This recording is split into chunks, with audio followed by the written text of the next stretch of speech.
તો અમદાવાદના ચંડોળા તળાવમાં ઘૂસણખોરી મુદ્દે લઈને સૌથી મોટા સમાચાર અત્યારે સામે આવી રહ્યા છે કે 2 લાખ રૂપિયામાં ઝૂંપડા વેચવામાં આવતા હતા। જાવેદ નામનો શખ્સ ઝૂંપડા બનાવી તેને વેચતો હતો। ચંડોળામાં ભવ્ય રિસોર્ટ અને ફાર્મ હાઉસ પણ બનાવવામાં આવ્યા હતા। 500 થી 2000 ચોરસ મીટર જગ્યામાં રિસોર્ટ અને ફાર્મ હાઉસ બાંધવામાં આવ્યા હતા। જો કે ગેરકાયદેસર પ્લે ઝોન પણ અહીંયા બનાવી દેવામાં આવ્યું હતું। ઘૂસણખોરોએ આલિશાન બંગલોઝ બનાવી દીધા હતા। ત્યારે લલ્લા બિહારી નામના શખ્સે ગેરકાયદેસર બાંધકામ કર્યું હતું। આ લલ્લા બિહારી ગેરકાયદેસર ફાઇનાન્સનો ધંધો કરતો હતો। જો કે આ સમગ્ર મામલો જે સામે આવ્યો છે ત્યારબાદ તેને લઈને પણ અત્યારે पुलिस फरियाद दाखल करवामां आवी छे। त्यारे क्राइम ब्रांच होय के पछी एसओजीनी टीम होय वहेली सवारथी ज अहींया डिमोलिशननी कामगीरी हाथ धरवामां आवी रही छे। त्यारे महत्वनुं छे के ऑपरेशन क्लीन चंडोळा अत्यारे हाथ धरवामां आवी रह्युं छे।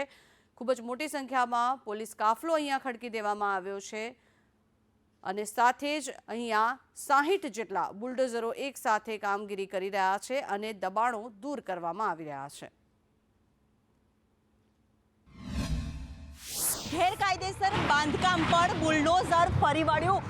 જે તમામ ક્ષણોની રાહ જોવાઈ રહી હતી કે આ ગેરકાયદેસર બાંધકામો પર ક્યારે તોડવામાં આવે, ત્યારે તે તમામ ઘડીઓની અંત આવ્યો અને જે ગેરકાયદેસર બાંધકામ જે અહીંયા દ્રશ્યમાં જોવાય કે મોટી સંખ્યામાં જ્યાં ગેરકાયદેસર બાંધકામ કરવામાં આવ્યું હતું, અત્યાર સુધીમાં ચંડોળા તળાવ કે જ્યાં તેને નવીનીકરણની વાતો કરવામાં આવતી હતી, પરંતુ આ ગેરકાયદેસર બાંધકામનો પહેરો ચારે તરફ ચંડોળા તળાવમાં જોવા મળી રહ્યો હતો અને ચંડોળા તળાવની આજુબાજુના જે તમામ વિસ્તારમાં જે ગેરકાયદેસર બાંધકામ કરવામાં આવ્યું હતું ત્યાં કોર્પોરેશનના જેસીબીએ હથોડો મારીને કામગીરી છે તે શરૂ કરી દીધી છે। પોલીસનો ચુસ્ત બંદોબસ્ત, સીસીટીવી અને ડ્રોન કેમેરાની સાથે તમામ જે સુરક્ષા વ્યવસ્થા સાથે આ તમામ સ્થળ પર ડિમોલેશનની કામગીરી હાથ ધરવામાં આવી છે। કેમેરામેન મેહુલ પટેલ સાથે દિવ્યા ચૌહાણ, સંદેશ ન્યૂઝ, અમદાવાદ।